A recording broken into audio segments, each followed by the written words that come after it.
আজকে আসলে ছোট ভাই সিয়াম রাসেল আইছে আমার কাছে। ওদেরকে আসলে খুব কম সময় দেওয়া হয়, ওরা আমার অনেক মিস করে। আজকে অনেক ইমোশনাল কথাবার্তা বললো আমারে, ভাই তুমি তো আমরে ভুলে গেছো, আমরে সময় দাও না, আসতে চাইলেও আইতে করো না, নিষেধ করো। আমি আসলে কাজ কামের অনেক সমস্যায় থাকি, যার কারণে অনেক সময় দিতে পারি না। আর এই জন্য ওদেরকে বলতেও পারি না যে আয়। ওরা থেকে উত্তরায়, আমি থেকে মগবাজারে। খালাদের বাসায় যাওয়া হয় এখন খুব কম, যার কারণে ওরা আসলে আমারও অনেক মিস করে। আমিও বুঝতে পারি, আমারও খারাপ লাগে জিনিসটা। আর ছোটো ভাইদের সাথে আসলে মাঝে মাঝে একটু আড্ডা দিলে ভালোই লাগে। সিয়াম, জি ভাই, কেমন লাগতেছে আসছিস আজকে? ভাই আসছি, অনেক ভালোই লাগতেছে। তোমার অনেক মিস করতাম আগে থেকেই, ঠিক আছে। আচ্ছা সমস্যা নাই, তুই রাসেল নাইট ওদেরকেও আসতে বলছিলাম, তা ওরা একটু ব্যস্ত তো, তাই আসলো না। কী করবো, ভাইয়ের ভিতরে টান লাগছে তাই আইসা। আচ্ছা দেখছেন, ছোট ভাই আসলে বড় ভাইয়ের প্রতি তো টান থাকবে, এটাই স্বাভাবিক। ওদের মুখে আসলে আমারও ভাল লাগে খোকন ভাই ডাক শুনতে। আর ওরা তো আমারে পাইলে, আমার ছোটো ভাইয়ের তো অভাব নেই। আমার প্রায় 10-12টা ছোটো ভাই। এই ছোটো ভাইগুলোর কাছে আমি গেলে মানে আমার একটা অন্যরকম মানে অনুভূতিতে ওরা রাখে, যেটা আসলে ভাষায় প্রকাশ করার মতো না। যাই হোক, আমরা আসলে আজকে ওরে নিয়ে আসছিলাম। বাসায় আসার পরে কয় ভাই একটু এই সাইডটা ঘুরে দেখাও, তোমার এদিকে তো আসা হয় না ওইরকম একটা। আর আমি ওরা জিজ্ঞাসা করলাম যে আমার এদিকে রমনা আছে কাছাকাছি, বেলি রোড যাবি, কই কী যাবি ক। আমরা একটু বেলি রোড আসছি, ওরে খাওয়া দাওয়া করাইলাম কিছু। আপাতত আমাদের দিক দিয়ে পুরোটাই ঘোরা শেষ। হ্যাঁ পুরোটা আপাতত সামনে যাবো, সামনে যাই দেখি কী অবস্থা। এখন বললাম যে রমনা আছে পাশে, ঢুকবি? কয় হ্যাঁ ভাইয়া চলো একটু যাই। এখন এদিকে নিয়ে আসলাম রমনার দিকে। তার মানা নেই। আসলে বিষয়টা হচ্ছে কি, আপনার যদি ছোট ভাই থাকে তাদেরকে একটু মাঝে মাঝে সময় দিবেন, দেখবেন মানসিকভাবে আপনারও শান্তি লাগবে। তাদের যে ছোট ছোট দুষ্টামিগুলো আছে এগুলো আপনিও এনজয় করবেন। বিশেষ করে আমরা যারা কর্মজীবনে আছি তারা হয়তো দেখা যায় জীবন জীবিকার জন্য বিভিন্ন জায়গায় থাকা হয়, দূর দূরান্তের জায়গায় থাকা হয়, যার কারণে হয়তো ছোটো ভাইদের সাথে আড্ডা দেওয়া হয় না। ঠিক তেমনই আপনি সবসময় চিন্তা করবেন কাজের ভিতরেও আপনি নিজেকে একটু মানসিকভাবে শান্তি দেওয়ার জন্য ছোটদের সঙ্গে একটু মিশতে হবে, সময় দিতে হবে। আপনারও যেরকম ভাল লাগবে ওদেরকেও সব ভাল লাগবে। তবে ভিডিও করতেছে রাসেল আমার বলে, কয় ভাই সত্যি কথা বলতে আজকে খুব ভাল লাগতেছে।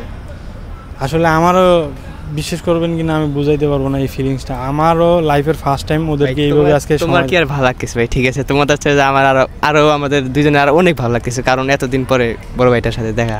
দেখছেন, বুঝতেই তো পারতেছেন ওদের কথা শুনে। সে যাই হোক, আপনারা ভাই ছোটো ভাইদেরকে সময় দিবেন।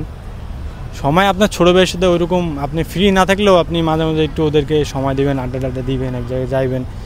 ছোটো ভাইদেরকে নিয়ে কোনো একটা রিসোর্টে বা কোনো একটা জায়গায় গেলেন, একটু ঘুরলেন ফিরলেন, একটা রিসোর্টে যে আপনারা গোসল করলেন, এটা আর কি একটা ফানি মোমেন্ট আপনার স্মৃতি হয়ে থাকবে। ছোটরাও তখন আপনার প্রতি মনে হয় একটা তার অন্যরকম একটা ফিলিংস কাজ করবে, মায়া মহব্বত কাজ করবে।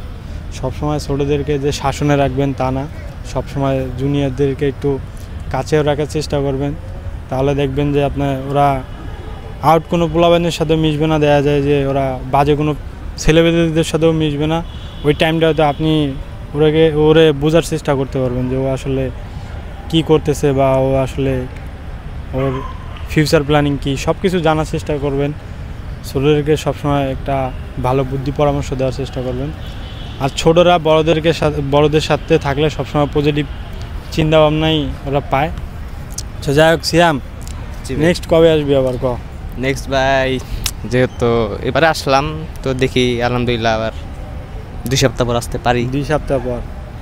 এখন তো আসছিস তুই, রাসেল আর আমরা তিনজনই বর্তমান আছি। নেক্সট যখন আসবি তোরা 4 জনই ইনশাআল্লাহ দেখি ওদেরকে 4 জনে নিয়ে আসবো, সমস্যা নেই। ওদেরকে আমি আসতে বলছিলাম তো আর আসে নাই, একটু ব্যস্ত আছে, তারপর আমরা 2 জনই আসে বললাম। আচ্ছা যাই হোক, ভালো লাগছে না? জি ভাই, অনেক ভালো লাগছে। আচ্ছা যাই হোক, নেক্সট টাইম যখন আসবি চলিস। আসলে আমি ব্যাচেলার থাকি, তো আমি আসলে এইখানে ব্যাচেলার থাকি। আমার তো এখানে ফ্যামিলি থাকে না, আমার বাবা মা থাকে আরেক জায়গায়, যার কারণে ওদেরকে সবসময় আমি আসতেও বলতে পারি না। আর অনেক টাইমে দেখা যায় যে আমার অফিসের কাজকামের জন্য হয়তো ওরা যখন সময় পায় তখন হয়তো আমি ফ্রি থাকি না। বিষয়টা আসলে মিস আন্ডারস্ট্যান্ডিং হয়ে যায়, যার কারণে ওদেরকে আসতেও বলতে পারি না। এখন কালকে হঠাৎ করে রাসেল আমাকে নক দিয়া বলতেছে, কবে কালকে যাবো। আমার আজকে কোথাও যাওয়ার কথা ছিল, আমি চিন্তা করলাম ছোটো ভাইরা আসতে চাইছে, সমস্যা নেই আসুক, কাজ কাম পরে দেখতেছি। সে যাক, আজকে আমারও খুব ভালো লাগলো ওদেরকে পেয়ে, যেটা আসলে বলার বাইরে। কারণ ওদের সাথে এরকম আমার আড্ডা আমার লাইফের ফার্স্ট টাইম এরকম আজকে এলো, এরকম ঘোরাফেরা, একসঙ্গে বাদাম টাদাম খাওয়া, সব বিষয়ে একটু গল্প টল্প করা। ওরা অনেক বড় হয়ে গেছে, ওরাও তো আসলে লাইফে অনেক বিজি টাইম পার করতেছে। যাক ভাইয়া, তাহলে তোদের জন্য দোয়া করি, আবার ভালো থাকিস, আপনারা সবাই দোয়া করবেন ওদের জন্য। তুমিও ভালো থাকো, দোয়া করি। ঠিক আছে, সবার কাছে বল দোয়া করতে আমাদের ভাইয়ের। আর সবার কাছে বলতেছি যে আমার ভাইটার জন্য একটু সবাই দোয়া করবেন। ভাইটা অনেক দূরে থাকে, তো তাও দেখা হয় না, তো যাই হোক, আর কিছু বলার নাই।